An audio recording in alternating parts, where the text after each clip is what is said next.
Hi guys, welcome back to Dave's Reviews. Today I'm going to review for you a show that's on Netflix. It's in its second season. It's called Master of None. It stars comedian Aziz Ansari. Uh, he plays Dev in this show. It's basically his show that follows his life. It's not autobiographical or nothing, but he's one of the creators of the show, and he writes it and he directs a few of the episodes. That also stars Eric Wareheim as Arnold. That's his best friend. And in season 2, it also stars Alessandra Mastronardi. She's an Italian actress. She stars as Francesca. So I don't know if you've seen season 1 or not. But at the end of season 1, Dev comes to a realization that he wants to pursue his dream of learning how to make pasta, handmade pasta, and he wants to go to Italy to do it. So at the end of season 1, he finally takes that leap.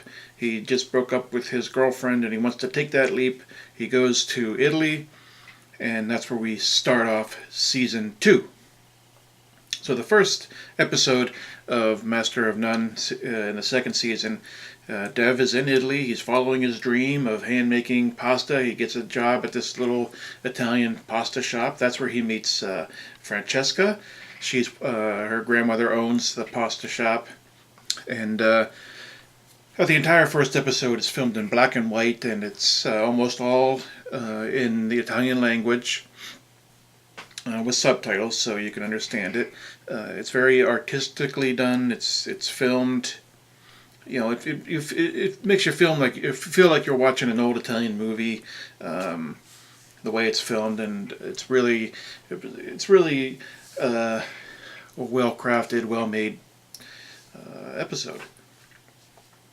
In the second episode, we find Eric Wareheim's character Arnold. He shows up in Italy to see his best buddy, and they go on an eating tour of a bunch of these different places. And then meanwhile, Eric is also there to attend the wedding of his ex-girlfriend. So that takes up the bulk of episode 2. And then in episode 3, you see Dev come back to New York City, and he picks up his life there. And episode 3 focuses on religion, and that's one of the things I liked about season 1 was Aziz focused sort of on a topic for each episode. Maybe not every single episode, but for a lot of the episodes there was a lot of touching on race and stuff like that. And this was the first time in season 2 that we see him go back to that sort of conversation, how his parents have their version of the religion that they follow, and then Dev, as a more modern person, has his version where he sort of picks and chooses what he likes, and like his parents won't eat pork. That's one of the big issues in this episode is his parents won't eat pork, but Dev loves bacon. You know, so. Yeah, so that one was a really enjoyable episode.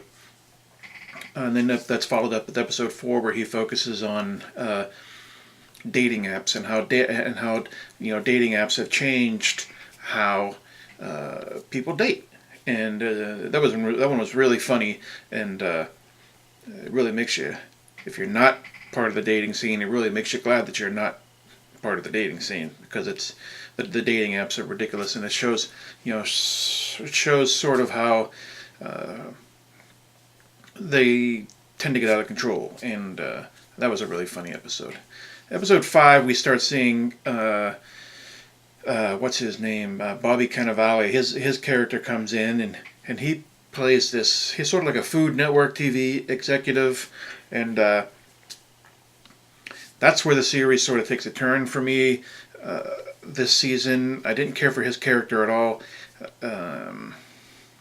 He was playing it, I guess when you see it, the way he's playing it, he's meant to be sort of a crass executive type of guy, but I just didn't find it enjoyable. He didn't bring much to the series for me. I know his character had to be there for a reason, but I didn't like it.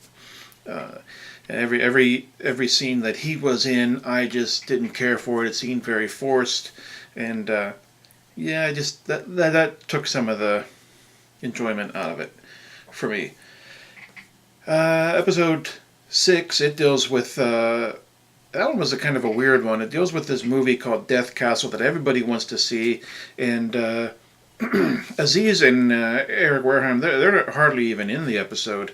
It's pretty much a bunch of random New Yorkers, and how everybody wants to see this movie Death Castle, but nobody wants to have the ending spoiled. It has a surprise twist ending, and that's all everybody's talking about. Yeah, so that one was a little bit of a strange episode, but and then the last couple episodes they deal with. Well, then episode 8 that shows Dev and his other friend Denise, played by Lena Waithe. They grew up together, and she's a lesbian, and it shows him growing up with Denise, and he attends every Thanksgiving at Denise's house, and how her parents, or how her mother, it's her mother, her aunt, and her grandmother growing up, and when she decides to come out to her mother, it's a pretty heavily focused on Denise and her coming out to her mother and her aunt, and bringing her first girlfriend home, and stuff like that. Now Dev is there and he supports her. But yeah, the entire episode takes place from Thanksgiving to Thanksgiving. It's just Thanksgiving throughout the through the years, and that was good. That was a nice episode. But then the last 2 episodes deal with Dev and his growing feelings for Francesca, because she's supposed to marry her boyfriend Pino, and that gets into like a romantic situation. I'm not going to go into what happens, but yeah, that's where the season finishes up, is with this sort of romantic comedy, more romantic than comedy in the last couple episodes, and that kind of took me by surprise. Matter of fact, the entire season kind of took me as a surprise, because it was a little bit of a departure from season 1, and that's good in its own right, but the comedy was kind of toned down in season 2 compared to season 1. And yeah, so I didn't enjoy Master of None season 2 as much as I did Master of None season 1. Season 1 had a little bit more of a direction where it was going, and season 2 was a little bit kind of all over the place. And if I didn't know any better, I would swear that season 2 was season 1. You know what I mean? Because the way it was kind of erratic, and then season 1 would be season 2, because it was a little bit more tightly composed, I guess you would say. Yeah. So, Master of None season 2, it's on Netflix now. I still give it 4 out of 5, and I still look forward to seeing season 3. But yeah, there's 10 episodes.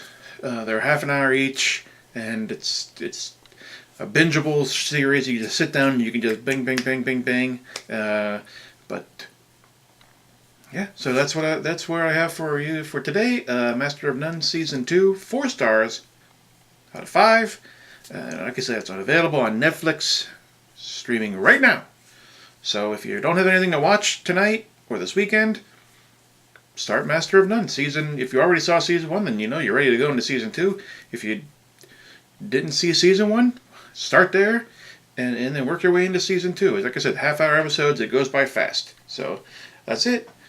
So there you go. That's what I have for you today. Please, if you haven't already, please hit the subscribe button below. And if you liked my video, I appreciate a thumbs up. And yeah, so stop by again for another review. And have a good weekend.